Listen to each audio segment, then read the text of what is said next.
Começa agora o programa Sensibilidade. Apresentação: José Damião.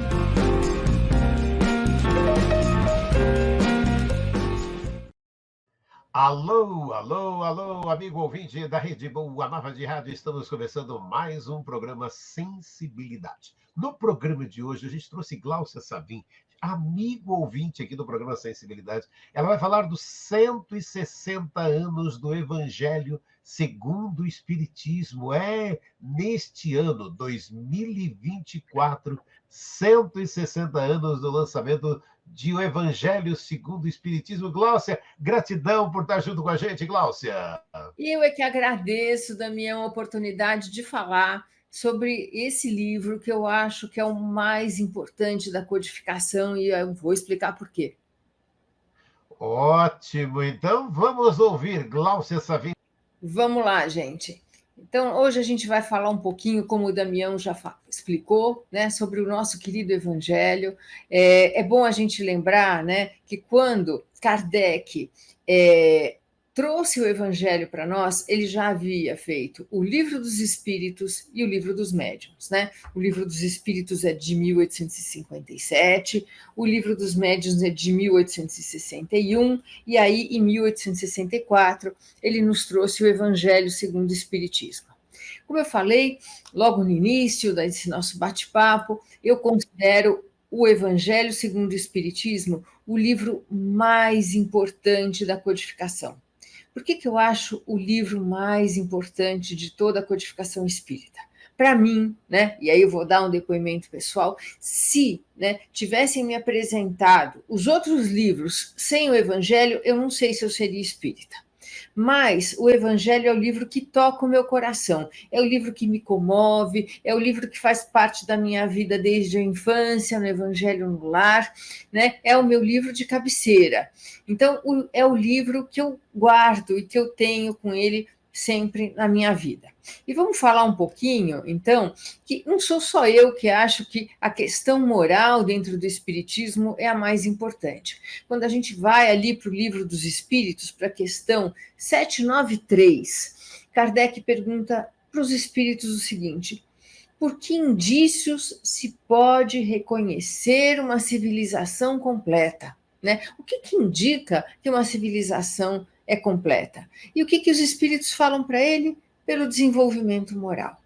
Então, não é pelo desenvolvimento científico, não é pelo desenvolvimento da inteligência. Tem muita gente, né, que gosta muito, quando a gente fala do espiritismo, do estudo da doutrina, gosta muito da parte científica, gosta muito da parte doutrinária. Eu não desprezo o conhecimento científico e doutrinário, vejam bem, muito menos a parte filosófica, que é linda.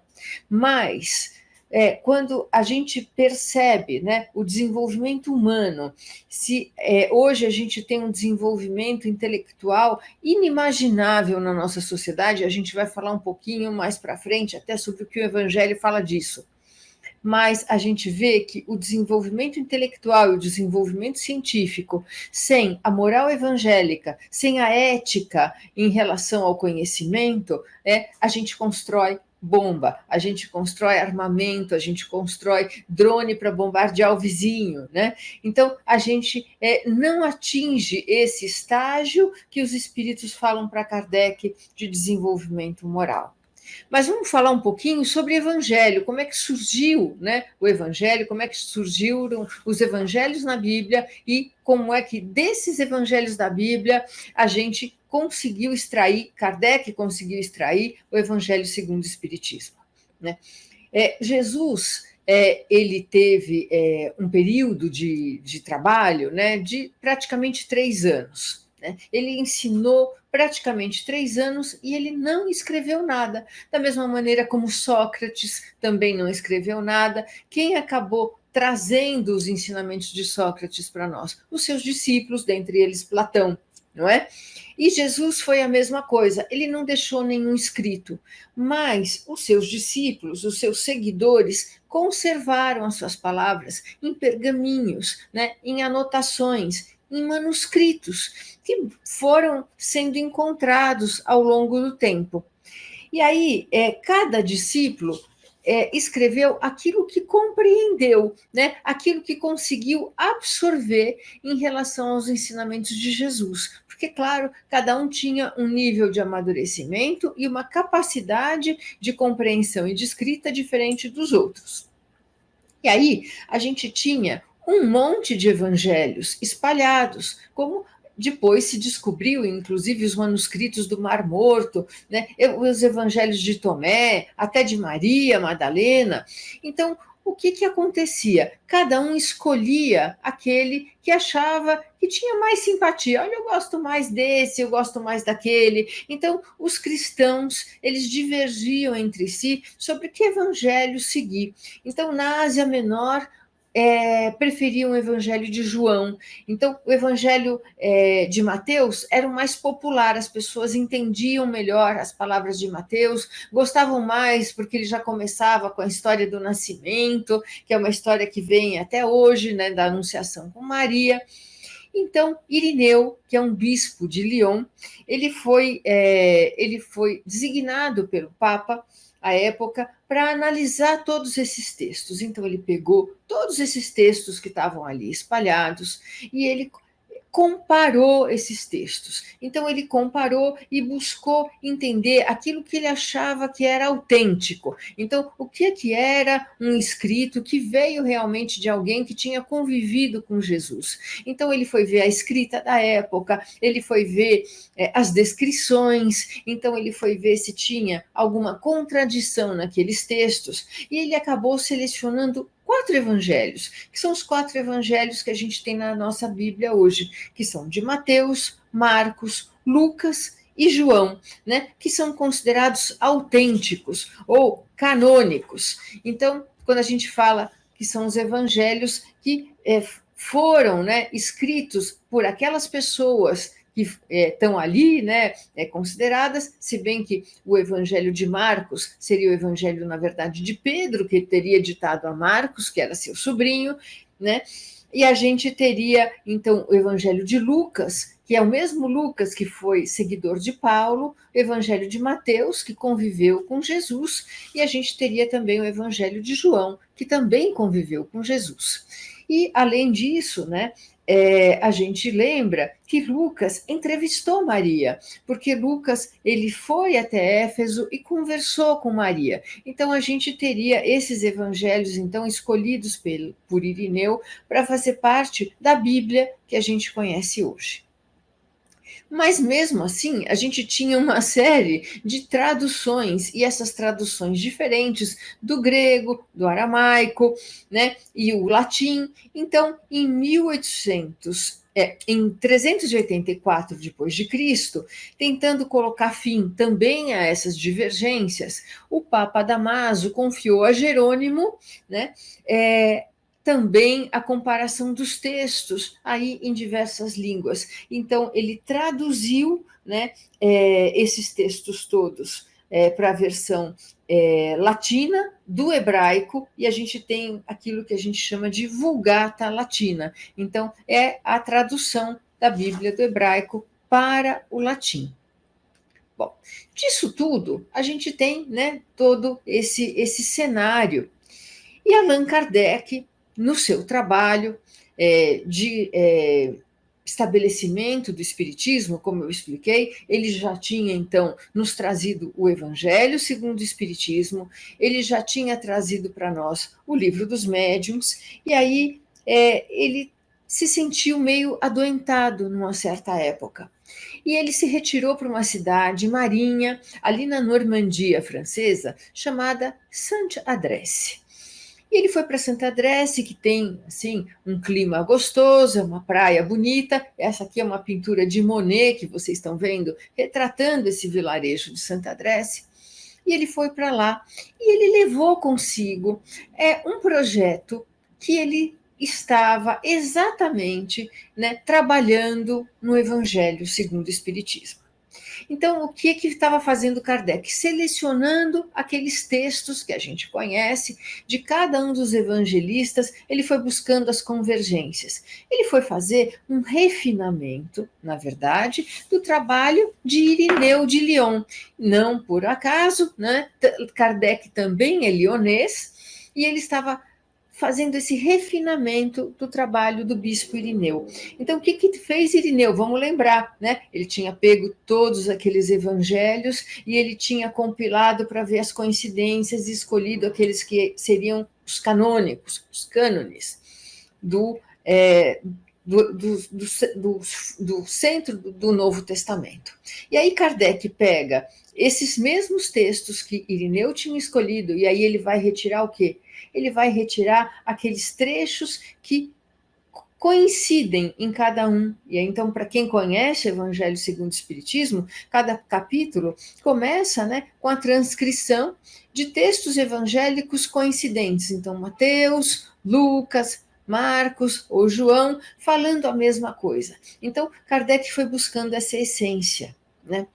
E aí, quando ele estava em Santa Adresse, ele não tinha contado nem para Amélie, sua mulher, para ninguém que ele estava trabalhando no Evangelho. Mas ele recebe uma carta da Sociedade Espírita de Paris, dos amigos dele, e aí nessa carta era uma psicografia do espírito de Erasto. O espírito de Erasto é um espírito, né, que trabalha e trabalhou muito no Livro dos Espíritos e principalmente no Livro dos Médiuns. É um espírito bastante firme, que trabalha também junto com Paulo. E esse espírito de Erasto, ele nessa carta fala o seguinte para Kardec, e isso está transcrito no livro Obras Póstumas, né? Quando Kardec tem um capítulo 21 no livro Obras Póstumas, na segunda parte, que chama A Imitação do Evangelho. Então ele fala dessa carta em que Erasto fala o seguinte: olha, nós estávamos trabalhando com você e tivemos que te isolar num lugar seguro para você fazer uma obra que era muito importante. Então, o que Erasto quis dizer? Que esse mal-estar de Kardec, de certa maneira, né, foi uma provocação dos espíritos para que ele se retirasse, né, para um lugar especial, para que eles pudessem fazer um trabalho que Erasto fala assim, que ele precisava de um insulamento sagrado, né? Então ele precisava o quê? Não ser perturbado por nada, ele precisava ficar num lugar à parte para que ele pudesse focar com os espíritos num trabalho que era muito especial para a espiritualidade, que era o Evangelho. Então ele foi trazido para Santa Adresse para trabalhar. Então ele começou a fazer esse trabalho, ele não terminou, e aí ele foi, né, na volta de Santa Adresse, ele foi para uma vila, que é uma casa que ele e a Amélie haviam comprado numa cidadezinha ali no interior da França, chamada Seguir. Essa vila, Seguir, para quem, né, acompanha um pouco e conhece a vida de Kardec, é uma vila que ele e a Amélie tinham comprado para passar a velhice. E eles planejavam fazer ali um asilo, e isso acabou não acontecendo porque Kardec desencarnou antes. Mas nessa vila, então ele continuou então compreendendo que ele precisava ficar isolado para terminar esse trabalho, ele foi para essa vila que eles tinham lá em Seguir. E ali, também no livro Obras Póstumas, a gente vai encontrar, né, uma passagem em que Kardec fala que a mulher dele, a Amélie, estava em Paris, na casa deles, e foi visitada por uma médium clarividente. E essa médium clarividente procurou por Kardec, queria conversar com ele, e a Amélie falou, olha, infelizmente ele não está aqui, ele está em Seguir, mas se você quiser, a gente pode se concentrar e você pode ver o que ele está fazendo lá. E assim fizeram. E essa médium, ela narra que ela viu, então, Kardec nessa casa, e ela vê Kardec trabalhando numa sala envidraçada, cercado, né, de muitos espíritos, e aí a Amélie pergunta, ele está bem? Ela falou, não, ele está bem de saúde, era a preocupação da Amélie. Mas ele está cercado por muitos espíritos de luz, espíritos importantes, mas tem um em especial que está no centro deles, para quem todos prestam uma espécie de reverência, todos respeitam muito esse espírito que está ali no centro de todos eles. Né? E ele segura um livro muito grande, né, com uma capa dourada, e ela falou assim, eu vou ver o que é esse livro. E quando ela se vira, esse espírito também se vira e mostra para ela, e estava escrito na capa desse livro, o Evangelho. Então a gente já adivinha, né? A gente já pode imaginar quem é que era esse espírito a quem todos prestavam alguma espécie de reverência e que estava ali mostrando para ela que ele estava trabalhando com o Evangelho. Quando Kardec volta, aí a Amélie conta para ele a descrição, né, de tudo aquilo que a clarividente tinha visto, e ele atesta que realmente era isso, porque ele não estava no escritório nesse dia, onde ele rotineiramente costumava trabalhar. Ele estava numa outra sala maior, que realmente teria todas essas janelas que ela teria visto. Então, se confirmou a autenticidade, né, da visão daquela clarividente, que então teria visto Kardec trabalhando com os espíritos no desenvolvimento do Evangelho. Então, só isso é legal a gente explicar para mostrar que livro especial é o Evangelho. Quantos espíritos evoluídos, né, quantos espíritos maravilhosos, e talvez o próprio Jesus, tenham trabalhado com Kardec para orientar, né, na formação dessa obra. E aí, por que, né, um Evangelho segundo o Espiritismo? Por que a gente precisava desse Evangelho? Porque o que Kardec, né, resolveu fazer desenvolvendo um Evangelho segundo o Espiritismo? Então, como eu falei, ele, de uma certa maneira, refinou aquele trabalho, né, do bispo Irineu de Lyon. Então, ele foi refinando, ele foi buscando aquelas convergências dentro do Evangelho. Então, ele vai buscar, né, resgatar a essência dos ensinamentos de Jesus, utilizando o método comparativo, que ele já tinha usado ali, né, quando ele elaborou o Livro dos Espíritos. Como é que Kardec trabalhou? Né? Vamos lembrar também, ele trabalhava com método comparativo, ele mandava as perguntas para vários médiums e recebia as respostas e comparava, e ele via quais eram as respostas convergentes, era a primeira coisa, e descartava aquelas que eram divergentes. E aí ele estabeleceu, né, o controle universal do ensino dos espíritos que nós utilizamos até hoje, e é um método que a gente utiliza até hoje para avaliar quando a gente tem uma comunicação séria ou quando a gente tem uma comunicação que a gente deve desprezar em relação aos espíritos. Então a gente vai ver qual é a fonte daquela manifestação, quem é o médium, quais são as circunstâncias, qual é o conteúdo daquela mensagem. Então Kardec aplicou, né, as mesmas premissas metodológicas para estabelecer o que ia conter o Evangelho segundo o Espiritismo. Então ele começa comparando esses textos. E aí Kardec, ele explica, né, logo na introdução do Evangelho, que eu aconselho vocês a lerem, porque a introdução do Evangelho é muito rica, né? Kardec explica qual foi o método dele para selecionar os textos. Ele descarta alguns conteúdos que ele acha desnecessários. Então, ele dividiu, né, o conteúdo evangélico em 5 partes: os dogmas, as profecias, os atos comuns da vida de Jesus e os milagres. E o ensinamento moral. Então, o que são os dogmas? Os dogmas são aqueles conteúdos que deram origem a determinados postulados da igreja que não se pode discutir. Por exemplo, a virgindade de Maria. Isso é um dogma, não se pode discutir.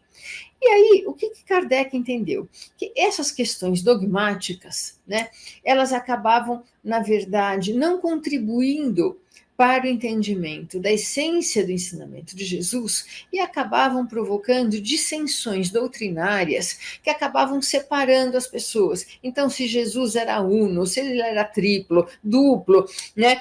Então, se Jesus era Deus, são as questões dogmáticas. Então, isso acabava separando até várias correntes dentro, e formando correntes dentro das igrejas, e não contribuindo para uma união na compreensão do ensinamento de Jesus. As profecias. Então, ele também resolveu deixar fora as profecias, porque elas, embora sejam importantes, elas não dizem respeito ao ensinamento moral, que é a essência, né, daquilo que Jesus veio nos trazer. Os atos comuns da vida de Jesus, então onde é que ele passou a infância, onde ele nasceu, quando é que ele fez a primeira aparição. Então, essas questões todas, Kardec também deixou de fora. Os milagres ele vai tratar num outro livro, que é a Gênese, né? Junto com algumas profecias. Ele vai tratar em a Gênese, ele vai tratar isso separado. Porque o que ele entendeu?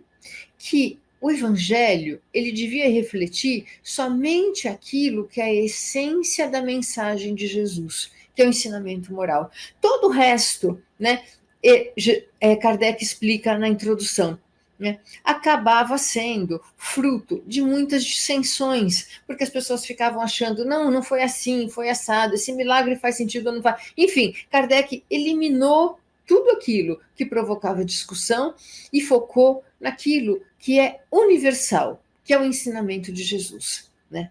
E é isso que a gente tem hoje. Então, qual foi o objetivo de Kardec?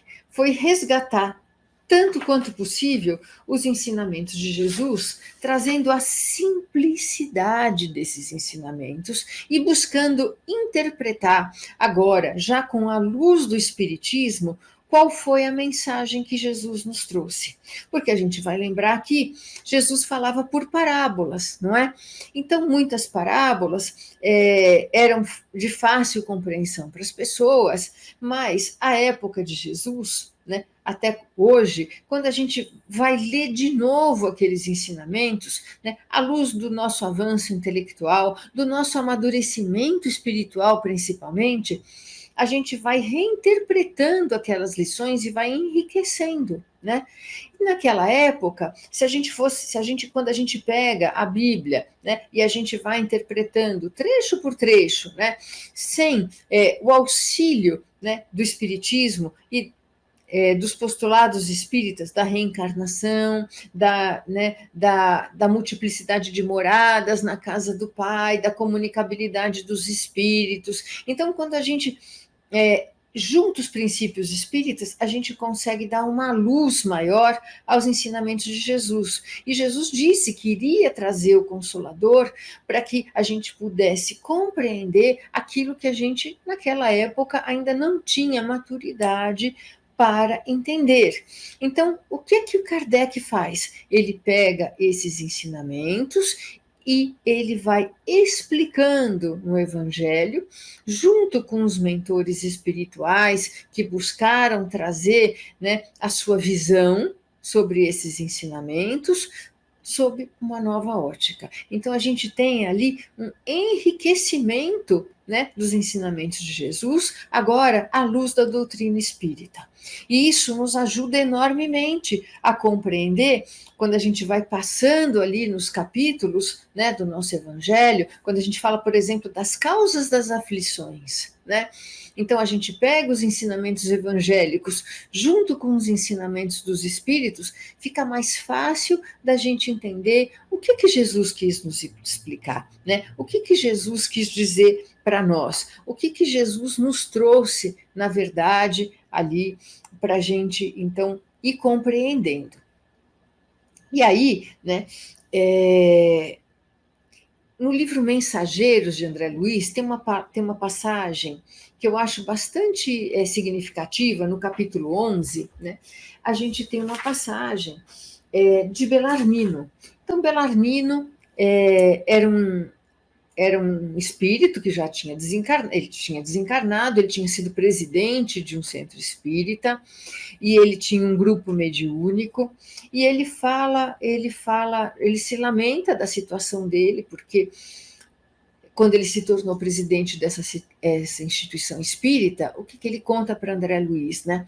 Que ele ficou muito mais preocupado com as questões doutrinárias, e ele queria, então, provar para os céticos, né, que o espiritismo era de verdade, e aí ele queria que os espíritos respondessem as perguntas que ele bem entendia, muito mais para provar para determinadas pessoas, né, a reencarnação, a existência dos espíritos, mas, na verdade, o trabalho dele teria que ser como dialogador, né? Ele teria que fazer esclarecimento para os espíritos, e ele deveria ter trabalhado com o Evangelho.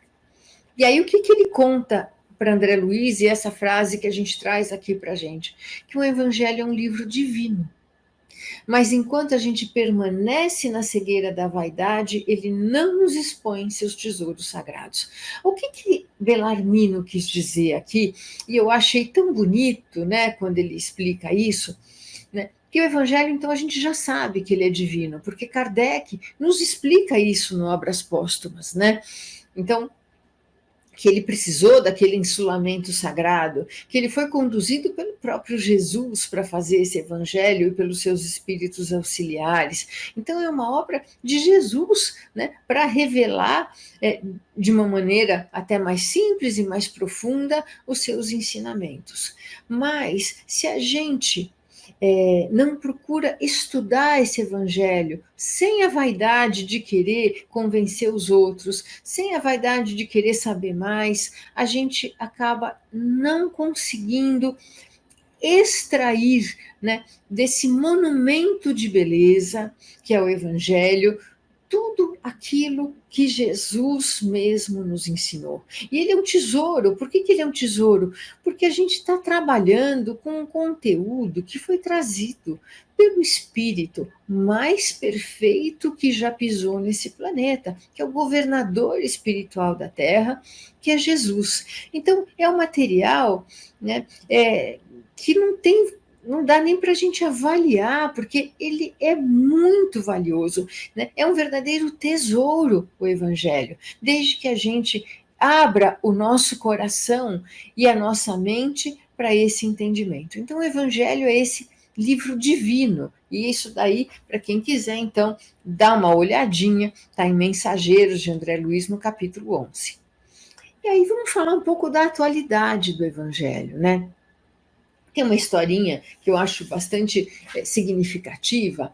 Uma vez falaram para Chico, uma pessoa chegou para ele e falou: Chico, olha, você tem que atualizar o Evangelho. Você tem que atualizar, o Evangelho está muito desatualizado, né? Você tem que pegar Emmanuel aí e dar uma atualizada nesse conteúdo, porque não dá mais. Aí o Chico, com aquele jeito simples dele, falou para o sujeito: bom, então me dê um exemplo, né? De algum texto que você acha que precisa de atualização, por onde é que você começaria? E aí a pessoa falou: Chico, pelo duelo, ninguém mais tem duelo, onde já se viu? Olha que texto ultrapassado. Aí o Chico, com aquele jeito simples dele, falou: mas olha, não é bem assim, não. O duelo é atualíssimo.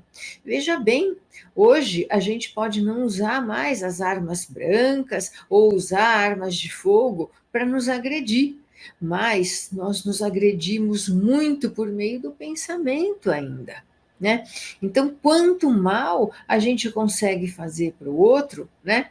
Quando a gente pensa mal ou quando a gente usa a palavra, que é uma ferramenta também, é um instrumento importante, né, da nossa comunicação, de forma inadequada para ferir o outro. E hoje a gente vê a atualidade disso quando a gente usa uma rede social, por exemplo, em que a gente pode destruir uma reputação, né? Quando a gente utiliza, né, a ferramenta do cancelamento de pessoas. Então, é atualíssimo. Então, a gente vê embates, né, nas redes sociais, em que as pessoas perdem um tempo imenso ali sentadas no sofá, um tempo imenso diante dos seus computadores, dos seus smartphones, né, só para agredir os outros. Então, alguém faz um comentário, né, é aquela avalanche, né, de críticas, né, aquela avalanche, né, de opiniões, muitas vezes impensadas, que vão destruindo a outra pessoa. O bullying nas escolas, né? Então, a gente vê hoje crianças tendo até crise de pânico para ir para a escola, porque sofrem bullying dos colegas. Então, a gente vê que o duelo, né, ao contrário do que pensava esse interlocutor do Chico, né, é atualíssimo. Então, Chico foi muito feliz em falar que esse texto é atual. A gente também tem um outro texto que eu acho muito bonito, que é Obediência e Resignação, de Lázaro, e ele está no capítulo 9, o item 8. É um texto curtíssimo, então procurem capítulo 9, item 8. A gente menciona, inclusive, esses dois trechos, a gente faz esse estudo desses dois textos naquele nosso programinha, Evangelho em Pauta. Quem quiser procurar aqui também, na Rede Mundo Maior, a gente tem também... A gente fez a discussão desses dois textos, depois o Damião pode colocar aqui o link para vocês, mas a gente discutiu também esse capítulo da obediência e resignação. É um capítulo curto, como eu falei, de 2 parágrafos, em que Lázaro, ele fala, né, da obediência como consentimento da razão e da resignação, que é o consentimento do sentimento. Olha que bonito, razão e sentimento. E aí a gente vai se lembrar, né, da primeira desobediência no Evangelho, em que a gente tem as figuras de Adão e Eva, exatamente representando a razão e o sentimento, o yin e o yang, né, o ânimos e o ânima, e aí a gente vai tendo ali a compreensão, né, da profundidade desse texto, quando a gente vê que ele fala, né, que é o resgate da obediência, que o exemplo de obediência era Jesus, que era exatamente aquela figura, né, que tinha, né, na sua integridade espiritual, né, essas duas metades, o ânimos e o ânima, como nos explica Joana de Ângeles, integralmente conformados, né? Então Jesus, ele tinha já no desenvolvimento da sua personalidade o equilíbrio, né, entre, né, o seu lado masculino e feminino. Ele era um ser integral, como nos explica Joana. Então a gente tem ali uma explicação muito bonita. E no outro parágrafo, né, ele vem, Lázaro, e explica que toda época da humanidade tem uma virtude e um vício capazes de fazer com que ela se desenvolva ou se perca. E aí ele fala, né, há 160 anos atrás, né, que a virtude da nossa época, e olha, ele está escrevendo há 160 anos atrás, ele fala, a virtude da nossa época é a inteligência. E o nosso vício é a indiferença moral. Gente, ele podia estar falando isso hoje, não há 160 anos, né? Porque a gente vê que a virtude da nossa época, sem dúvida, é a inteligência. A gente está desenvolvendo agora, né, na época da inteligência artificial, né, o AI, a gente está vendo, né, a gente está vendo robôs respondendo praticamente em tempo real as nossas perguntas, né, e de uma forma como se eles estivessem conversando com a gente. A gente está vendo o CRISPR, né, a possibilidade de você fazer alterações no gene, né? A gente conseguiu decodificar todo o código genético, né, de uma série de espécies que vivem no nosso planeta, inclusive a nossa, né? Então, a nossa inteligência hoje ela chegou, né, a um nível de desenvolvimento bastante avançado. Mas o nosso vício é a indiferença moral, quando a gente banaliza a violência, quando a gente acha que tudo bem, né, alguém dizer que matou o outro, quando a gente acha que tudo bem alguém dormir ao relento na rua, quando a gente acha que tudo bem perseguir um coitado de um padre que está alimentando moradores de rua, né? Então, quando a gente não consegue enxergar as pessoas que trabalham com a gente, o porteiro do nosso prédio, quando a gente é capaz de sair sem cumprimentar os nossos funcionários, quando a gente passa por uma portaria sem falar com ninguém, quando a gente coloca ali a mão para fazer a manicure e fica no celular, nem olha para a pessoa que está ali trabalhando com a gente, trabalhando ali, né, no nosso próprio corpo, e a gente não conversa para perguntar, você está bem? Está tudo bem com você? Você passou bem sua semana? Né? Então, a indiferença moral, ela é uma grave dor hoje da nossa sociedade, porque a gente banaliza o mal, a gente vê as pessoas morrendo em tempo real e a gente não sente nada, a gente se insensibiliza. É como se fosse um game, né? Então, a gente fica vendo aquilo tudo na televisão e acha que é assim mesmo e vai jantar. Né? Então, a indiferença moral hoje é o nosso grande mal e que, segundo Lázaro, pode nos levar a perder tudo aquilo que a gente conquistou. Isso tudo está no Evangelho. Né? Basta a gente dedicar um tempinho, né, todos os dias, para uma leitura rápida, mas refletida sobre aquilo que a gente está lendo. Então, estou falando aqui de um texto de 2 parágrafos e a gente poderia ficar conversando sobre ele a tarde inteira, né, para falar sobre, né, a nossa indiferença em relação às pessoas que estão na nossa casa, ao que os nossos filhos estão fazendo e a gente prefere não enxergar, porque se a gente enxergar, a gente vai ter que tomar uma providência, não é? Isso tudo é a nossa indiferença moral, de deixar o filho ali o dia inteiro num game ou nas férias no computador, porque senão a gente não consegue tempo para tomar um copo de vinho sossegado. Diferença moral, gente. Olha, a atualidade do texto de Lázaro de 160 anos atrás. Né? Então, a gente precisa buscar essas pérolas que o Evangelho nos traz. E quando a gente fala em Evangelho, a gente está falando num diálogo com Jesus.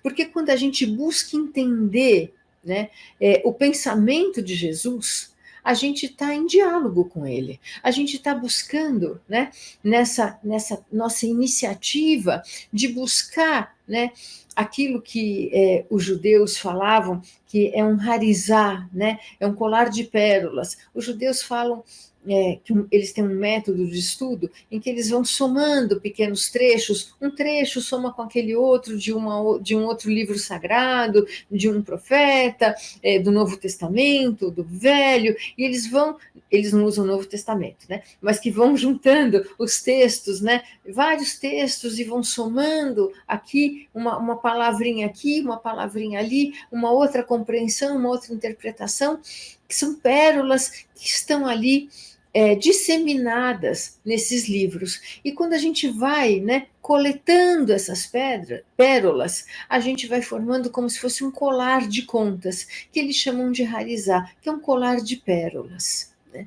Então, esse colar que a gente vai montando, quando a gente vai selecionando esses textos aqui e ali, né, no nosso estudo, ele vai nos proporcionando como que um diálogo com Jesus. É como se a gente conseguisse penetrar um pouquinho mais, não muito, porque a nossa condição ainda não nos permite, né, esse diálogo pleno com o Espírito da estatura de Jesus, mas a gente consegue, então, compreender, né, o sentido dessas palavras de Jesus. A gente consegue compreender o amor com que ele trouxe todos esses ensinamentos. A gente consegue sentir Jesus vibrando no nosso coração na hora em que a gente busca, né, esses ensinamentos na sua essência.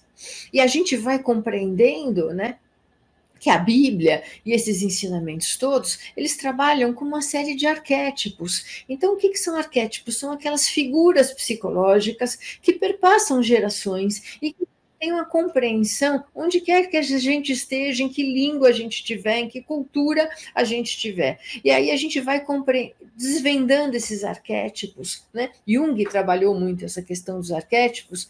A gente vai desvendando esses textos e vai tentando entender, né, quais foram as sementes que Jesus deixou. Então, quando ele fala em Pai, né, ele está falando em Deus, é lógico, a gente já sabe disso. Né? E às vezes ele fala, né, meu Pai E aí ele está falando na compreensão que ele tem de Deus, Deus dentro da perspectiva de Jesus. Quando ele fala em nosso Pai, ele está se colocando junto conosco nessa busca, e quando ele fala vosso Pai, ele fala da nossa compreensão de Deus, da nossa capacidade de compreender Deus dentro ainda da nossa perspectiva limitada, né?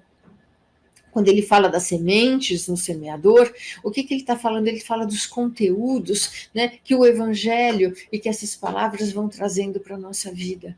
Aí a gente tem uma série de outros arquétipos do adversário, que são aqueles que são ainda contra, né, a vontade e a compreensão de Jesus. Ele fala da multidão, né, que são todos aqueles que o seguem, a multidão que segue Jesus, mas no primeiro obstáculo já saem despavoridas correndo e já voltam para os seus afazeres, esquecidas, né, daqueles ensinamentos e daqueles sentimentos que foram experimentados, né, naquelas palestras de Jesus. Do aprendiz, que já é aquele espírito que tem um pouco mais de maturidade, ele já saiu, já se destacou da multidão, ele já se afiniza com Jesus, mas ele ainda não tem toda a maturidade para exemplificar, ele ainda está engatinhando. É a nossa situação, né? A gente já se destacou um pouco dessa multidão, a gente já não sai mais correndo, às vezes dá até vontade, mas a gente não sai, mas a gente já consegue compreender melhor, a gente já está conseguindo ter um pouco mais de maturidade para entender Jesus.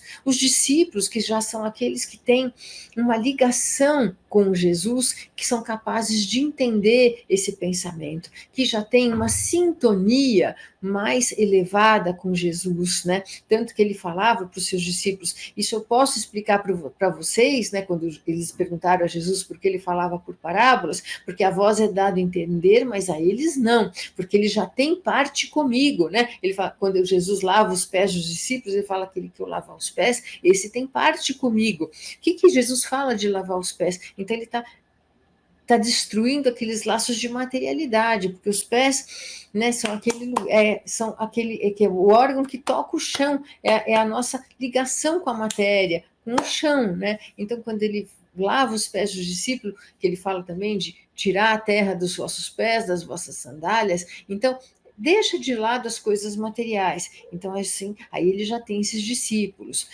Quando Jesus fala em Israel, ele não está falando de um povo, ele está falando de todo o povo, de todos nós. Ele está falando, né, de toda a humanidade.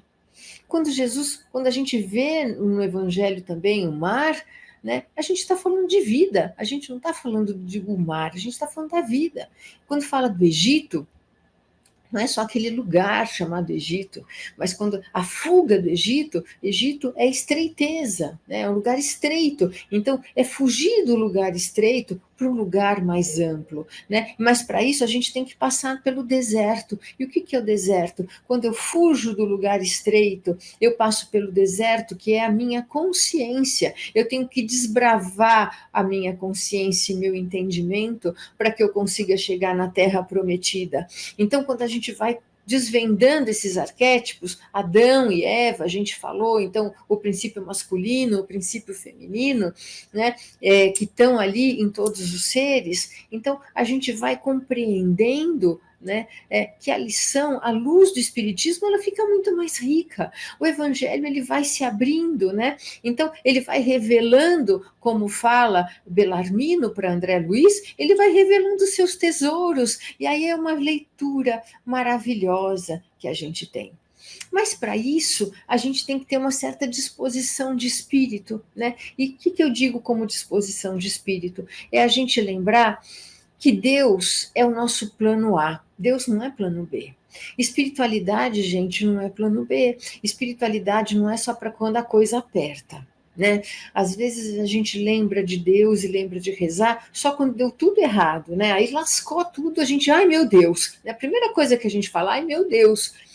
Mas Deus é o nosso plano A. Quando a gente vê no Livro dos Espíritos a lei de adoração, Deus não quer que a gente fique de mãos postas o dia inteiro. Não é isso adoração. Adoração é ter Deus como a centralidade da nossa vida, né? O que é a centralidade da vida da maior parte de nós hoje, né? É o nosso próprio ego, é o nosso eu primeiro. né? Então, quando a gente se coloca como centro da nossa própria existência, a gente está afastando Deus dela, a gente está colocando Deus na periferia.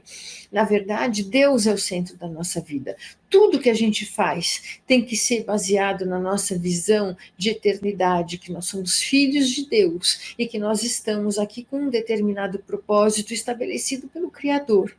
Se a gente não tiver essa compreensão, e isso, na minha interpretação, é a lei de adoração, colocar Deus no centro da nossa vida, né? E aí a gente tem que ter tempo para Deus, a gente tem que ter tempo para o nosso estudo, a gente tem que ter tempo para o nosso próximo, e a gente tem que ter tempo para o nosso trabalho, da mesma maneira como a gente tem para todas as pessoas, e até para a nossa família, que fazem parte do nosso desafio encarnatório, né? Se a gente coloca Deus como plano B, né?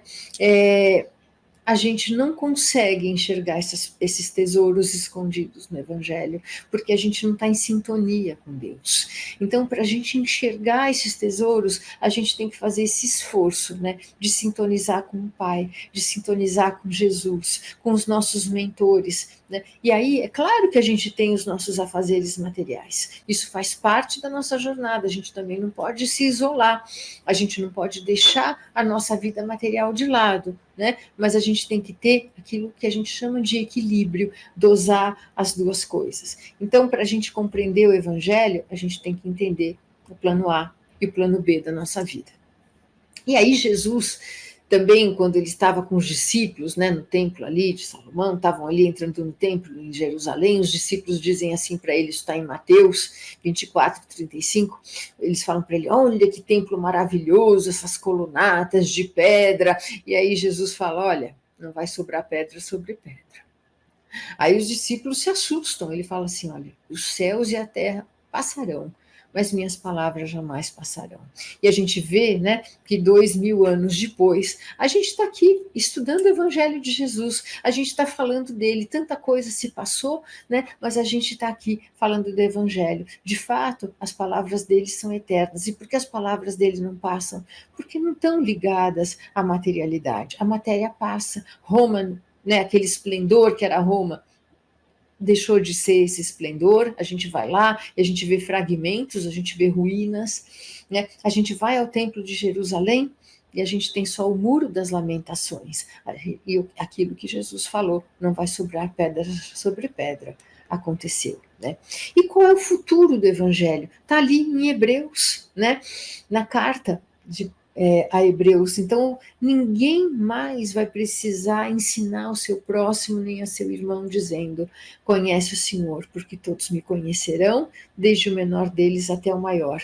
E aí, nesse aspecto, quero até lembrar que Emmanuel, comentando exatamente esse versículo no livro Pão Nosso, no capítulo 41, quando ele fala do futuro, ele fala uma coisa, eu vou ler só um trechinho para vocês, aconselho também que vocês olhem, então Pão Nosso, capítulo 41, ele fala que quando o homem gravar na própria alma os parágrafos luminosos da lei divina, o companheiro não repreenderá o companheiro, o irmão não denunciará o outro irmão, o cárcere cerrará suas portas, os tribunais quedarão em silêncio. Olha que lindo, eu sou advogada e adorei isso, vou procurar outra profissão na próxima encarnação, provavelmente vou ser arquiteta. Canhões serão convertidos em arados, e homens de armas volverão à sementeira do solo.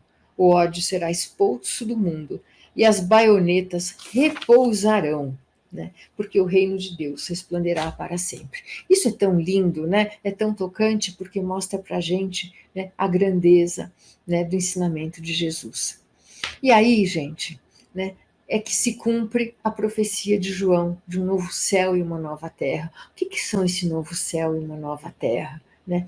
Nós somos passageiros do universo. Nós temos aqui, né, um passaporte cósmico. A gente está aqui reencarnado na Terra, em outros momentos nós vamos reencarnar em outros lugares, se é que já não viemos de outros, mas um novo céu, né, significa um novo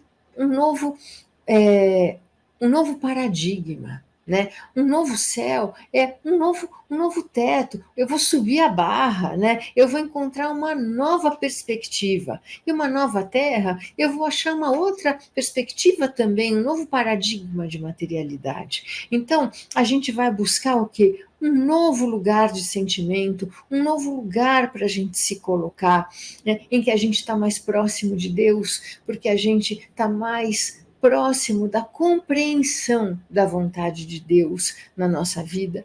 E o Evangelho é essa estrada que nos permite fazer essa viagem, né? Vendo esse planeta, que esse jardim maravilhoso em que a gente habita, sob uma outra perspectiva, uma perspectiva de um céu mais luminoso e de uma terra, né, menos materialista em torno de nós. Então, eu desejo a todos vocês, né, uma boa leitura e que a gente possa sempre descobrir novos tesouros e novas pérolas no estudo do Evangelho, que é esse livro tão maravilhoso, né, e divino mesmo, que Kardec nos ajudou aqui a decodificar mais uma vez. Então, bom estudo para todos nós. Gláucia Savim falou com a gente aqui dos 160 anos de Evangelho segundo o Espiritismo. Gratidão, gratidão, gratidão, Gláucia. Obrigado! Obrigada, abraço para vocês, tchau.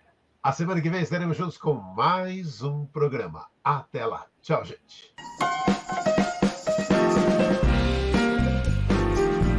Você ouviu o programa Sensibilidade.